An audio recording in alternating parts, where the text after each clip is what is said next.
There's this thing that happens on payday. You wake up, check your phone, and there it is, the direct deposit notification.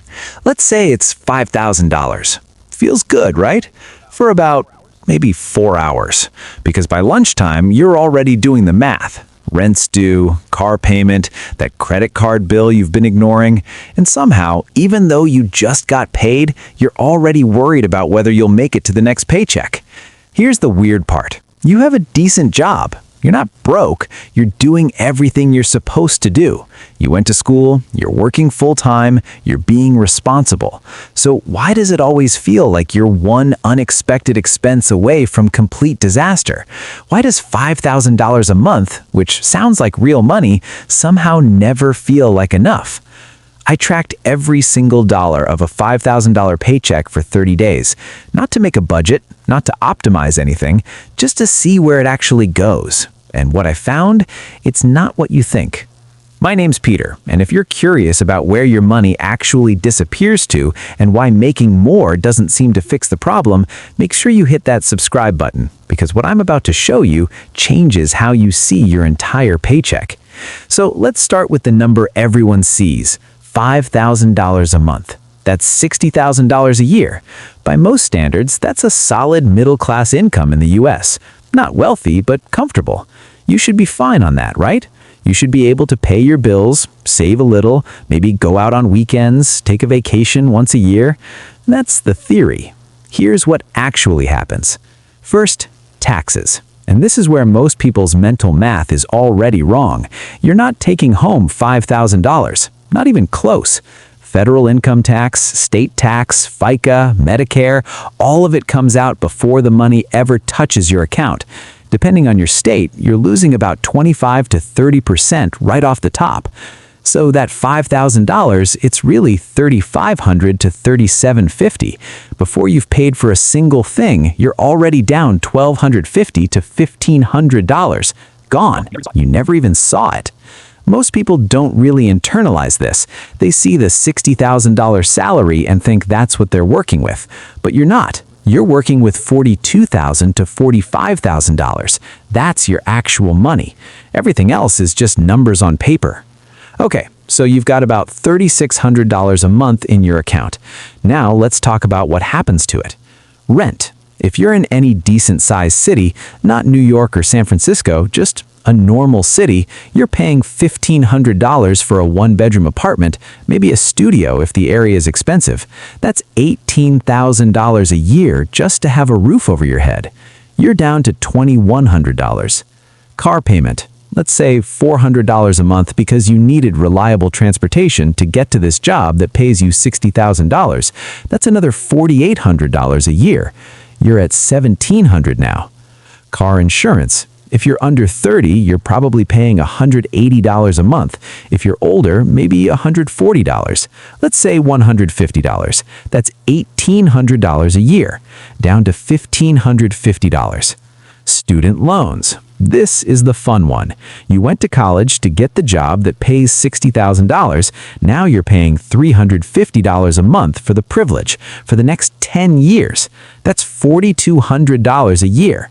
You're at $1,200 now. Health insurance. If your employer covers some of it, you're still paying maybe $150 a month out of pocket. If they don't, good luck. But let's say $150. That's $1,800 a year, down to $1,050. Utilities. Electric, gas, water, internet, phone. You need all of these to function as a modern adult. That's about $200 a month if you're careful. $2,400 a year. You're at $850. Groceries. And I mean actual groceries, not eating out, just buying food to cook at home. If you're doing this reasonably, not buying organic everything, not shopping at Whole Foods, just normal groceries, you're spending $350 a month. That's $4,200 a year. You're down to $500. $500 for the entire month. For everything else. Gas for your car, there's $120. Toiletries, household supplies, toilet paper, laundry detergent, there's another $50. You need new work clothes because your old ones are falling apart, there's goes $80. Your car needs an oil change, $60. You're at $190. For the month, that's like $6 a day. And this is assuming nothing goes wrong. Your car doesn't break down, you don't get sick, your laptop doesn't die, you don't have any kind of emergency whatsoever. This is also assuming you never ever go out. No drinks with coworkers, no dinner at a restaurant, no concert tickets, no birthday presents for anyone, no dating, no hobbies, nothing that makes life feel like living. You're lying there on a Sunday night trying to fall asleep, and you're running these numbers in your head. You're doing mental math about whether you can afford to grab coffee tomorrow morning or if you should just make it at home. You're stressing about whether your friend's birthday dinner is going to overdraw your account. You're wondering if you can push that dentist appointment to next month when you'll have more money.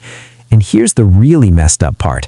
You're doing everything right. You're not being irresponsible. You're not buying stupid stuff. You're not living beyond your means. You're just living, and it's barely working. Most people think the solution is obvious, right? Make more money, get a raise, find a better paying job, climb the ladder, earn your way out of this. That's not how it works. That's the trap. Here's what actually happens when you get a raise. Let's say you're doing well at your job. You've been there 2 years, you're performing, and they bump you from $60,000 to $70,000. That's a huge raise, $10,000 more a year. You should be set now, right? Except you're not. Taxes take their cut first. That's 30% of your raise gone immediately. So you're really seeing an extra $7,000.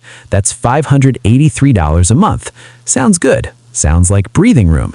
And for about 6 weeks, it is. But then something happens. You're making more money now. You're a higher earner. You tell yourself you've earned a better apartment, so you move somewhere nicer. Just $250 more a month. You deserve it. Your old car is on the last legs, and now you can actually afford a car payment that makes sense, so you upgrade. That's another $150 more than what you were paying. You start shopping at the nicer grocery store because why not? You can afford the good coffee now, the organic produce, the nice cuts of meat. That's another $100 easy. You get a couple new subscriptions. Netflix, Spotify, maybe that gym membership you've been putting off. That's $80 a month. You go out more because you're making more money and your friends know it. And when someone suggests dinner, you don't have to make excuses anymore. You just say yes. That's another $200 if you're being reasonable. 6 months later, that $583 extra, it's gone.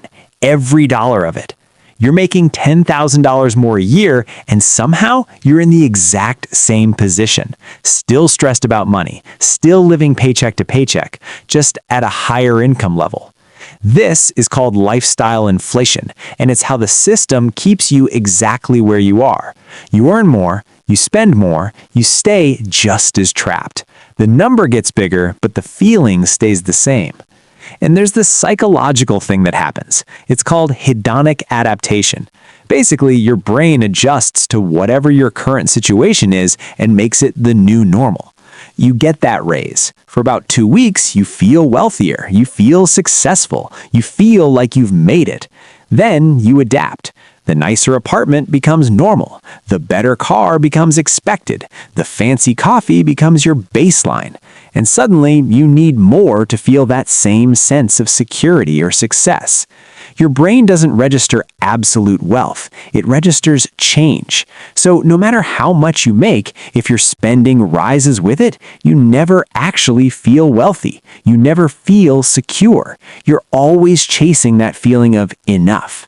And that's why people making $150,000 feel just as stressed about money as people making $50,000. Different numbers, same treadmill, same anxiety, same mental math at 2 a.m. So let's run the actual math on what this costs you over time. That $583 extra per month from your raise, if instead of upgrading your lifestyle, you had saved and invested it, here's what happens. In 5 years, you'd have roughly $35,000 saved, just sitting there, working for you.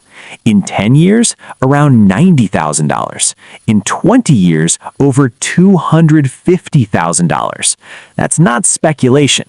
That's not me promising you'll get rich quick. That's just basic compound math with conservative returns. That $250,000, that's a house down payment. That's your kid's college fund. That's early retirement.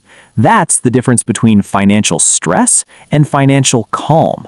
That's the difference between lying awake at 2 a.m. doing mental math and actually sleeping. Because right now, you're lying there and your chest feels tight. You're running through scenarios in your head. What happens if your car breaks down? What happens if you get sick? What happens if you lose this job? And you know the answer. You know you have no cushion, no margin for error. One bad month and you're in trouble. Meanwhile, the person who didn't upgrade their lifestyle when they got the raise, they're sleeping. Not because they're making more money than you, they're making the same, but because they know that if something goes wrong tomorrow, they're going to be okay. They've got options, they've got time, they've got breathing room. So here's how people with actual financial calm think about this differently.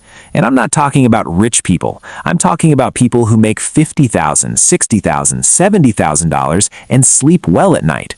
People who aren't stressed about money even though they're not wealthy. When they get a raise, here's what happens in their head. It's not what can I afford now, it's how much more freedom did I just buy myself. They see that extra $583 a month not as spending money, but as options. Maybe they put $450 toward investments and retirement accounts. Maybe they use $133 to upgrade one thing that actually matters to them. Not everything, one thing. The rest? That's future freedom.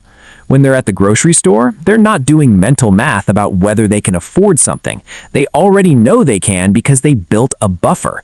They're doing different math. They're asking, is this worth it? Does this actually improve my life, or am I just buying it because I can? When they look at their paycheck, they're not thinking, how do I make this last until next Friday? They're thinking, how do I make this work for me for the next 10 years? While most people see income as permission to spend, they see it as permission to breathe.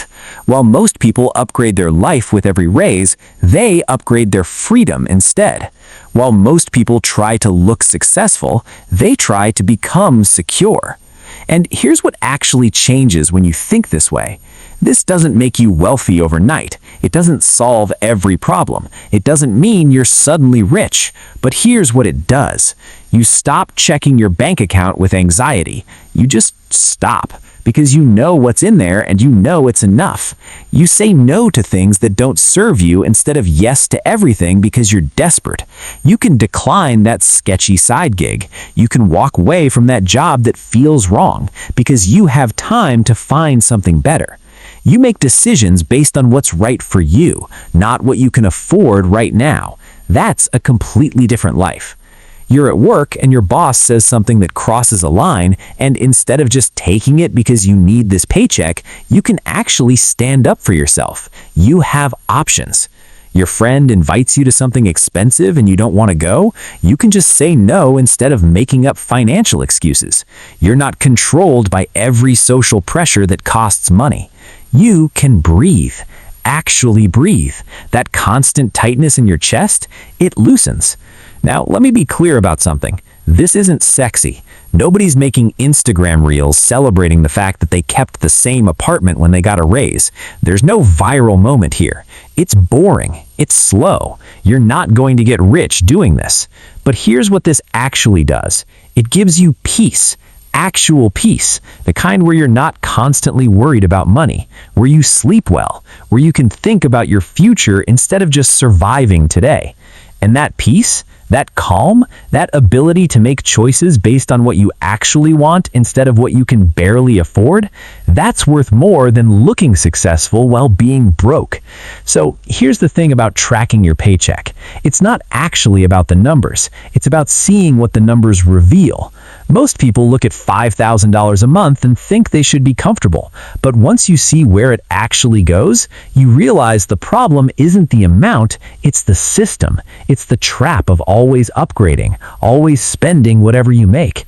This feels slow because it is slow. It's not immediate gratification, it's delayed security. And that's hard because everything in our culture tells us to do the opposite.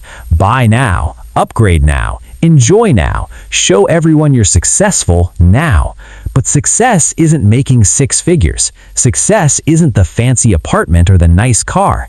Success is waking up and not immediately thinking about your bank account. Success is breathing normally. That's it. You can look rich or you can be free. Most people choose to look rich. The smart ones choose freedom. Thanks for watching.